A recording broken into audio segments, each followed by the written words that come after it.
আল্লাহ নবীর সাহাবী হযরত ওমর ফজরের নামাজ আদায় করে যখন মসজিদে নববী থেকে বের হলেন, হাঁটি হাঁটি পা পা করে নিজ গন্তব্যের দিকে রওনা দিলেন।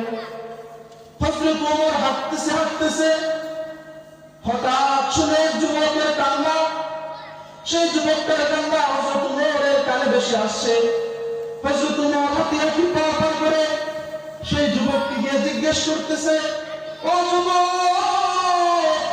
তোমার কান্নার কারণ কি?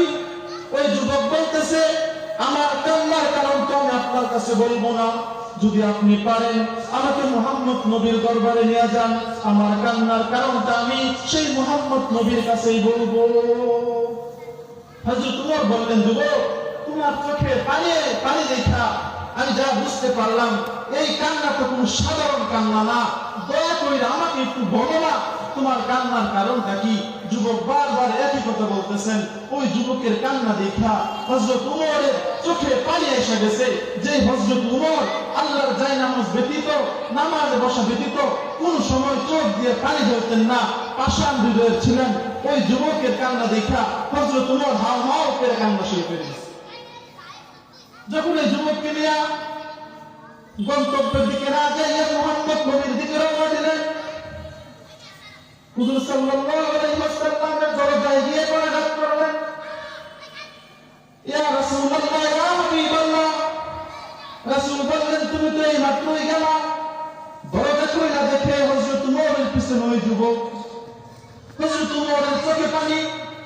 আল্লাহ রাসূল হযরত ওমরকে বললেন, হে ওমর, মদিনায় কার এত বড় সাহস, তোমার গায়ে আঘাত করছে? হযরত ওমর বলে, ও আল্লাহর পয়গম্বর, আমাকে কেউ আঘাত করে নাই, আমাকে কেউ মারে নাই, তাহলে কান্নার কারণ কি? বলে, যখন আমি ফজরের নামাজ পড়া হাঁটতেছিলাম, তখন দেখি যুবকটা কান্না করতেছে। এই যুবকের কান্না দেখা আমার চোখে পানি এসে পড়ছে। এই মুসলমান ভাইরা, আমার বন্ধুগণ, ঘটনা অনেক লম্বা, সময় না থাকার কারণে সংক্ষেপে বলে ফেলতেছি। দিলের কানটা লাগায় শুনো। ওরে যুবক ভাইরা রে আমার, ওরে পর্দার অন্তরালের মা ও বোনেরা, এমন একটা ঘটনা কিন্তু জীবনের পরিবর্তন আনতে পারে। তোমার নবীজি বললেন, আমার কাছে সেই বিষয়টা বলে নাই, আপনি জিজ্ঞাসা করে দেখেন না, যদি আপনাকে বলে। আল্লাহ রাসূল ওই যুবকটাকে জিজ্ঞাসা করলেন, যুবক, তোমার কান্নার কারণটা একটু বলবে? তখন সেই যুবক বলতেছেন, ও আল্লাহর পয়গম্বর, আমার নেশা হইল কবর থেকে কাফনের কাপড় চুরি করা, কবর থেকে কাফনের কাপড় চুরি কইরা বাজারে বিক্রি কইরা আমি আমার সংসার চালাই, আমি চলি। 3 দিন হয়ে গেছে, 3 দিন আগের একটা ঘটনা। মদিনায় 2 দিন হয়ে গেছে, কেউ মারা যায় নাই।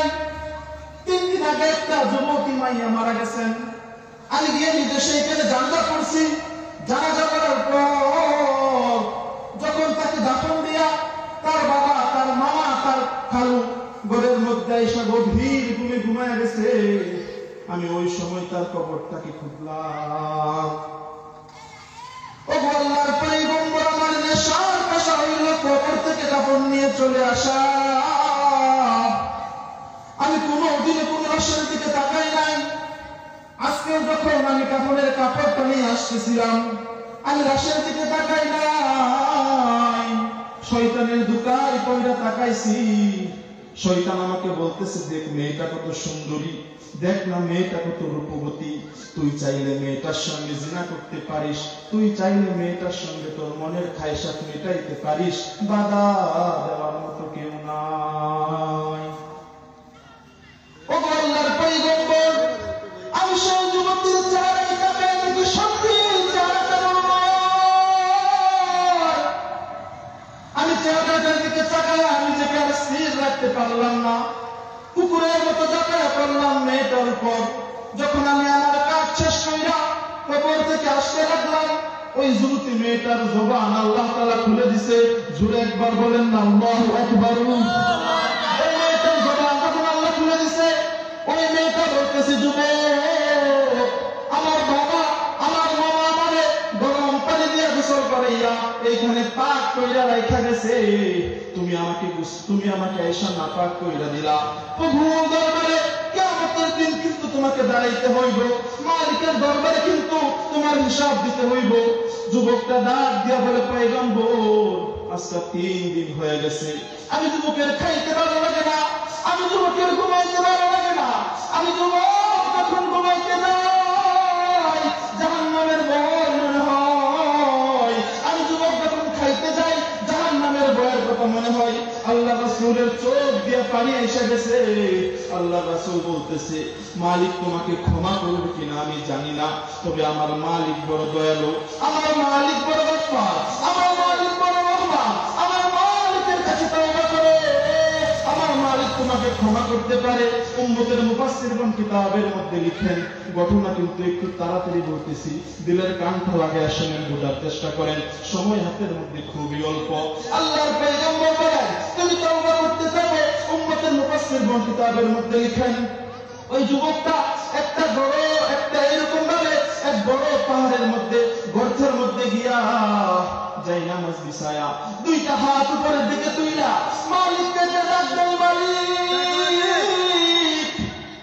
আমি গুনাহ করে ফেলছি, আমি তওবা করতেছি, এইরকম গুনাহ আমি আর জীবনে করব না। মুফাসসিরগণ কিতাবের মধ্যে লিখেন, একটানা 40 দিন পর্যন্ত এইরকম ভাবে তওবা করার পর আকাশ থেকে মালিক ফেরেশতা পাঠায় জানায় দিলেন,